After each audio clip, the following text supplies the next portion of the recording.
Well, what Secretary of State Tony Blinken has said is they want a more stable and predictable relationship. And to get that, you have to talk. When you're talking, you have to make sure that you're not showing weakness to Putin, that you're not sort of inadvertently signaling, look, if you want to move a little bit more on Ukraine, that's fine.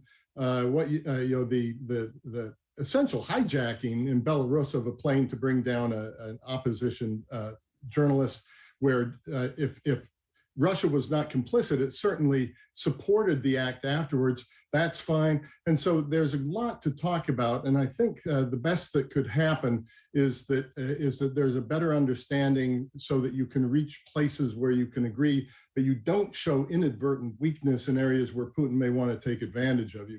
And Putin's been through 5 US presidents. So he'll come in a little bit cynical about it, a little bit perhaps believing that he can come out on top. And so it will be interesting to watch, and we may not know until years after the private conversations that take place in that meeting.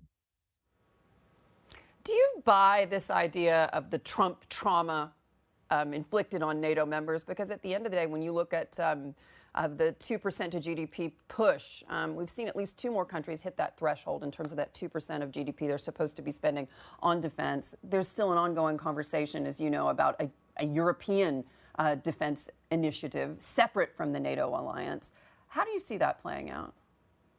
For all President Trump's bluster about challenging the alliance, not always being in favor of the alliance actually strengthened during that period of time in terms of investments of the alliance, partly because of the pressure of President Trump, but partly because of the recognition of the danger of Putin. Everyone for a long time in Washington, people have been talking about a dilapidated Russia, a Russia that is in decline. The fact of the matter is Russia has invested, Putin has invested in nuclear modernization. He has invested in hypersonic weapons. He's invested in upgrading his conventional capability. We've seen how advanced he is in cyber capability. So I covered all the Reagan-Gorbachev summits in the mid-1980s, just to give away my age a little bit, Hadley. There you had 2 leaders, knowing they were leaders of the world, really careful.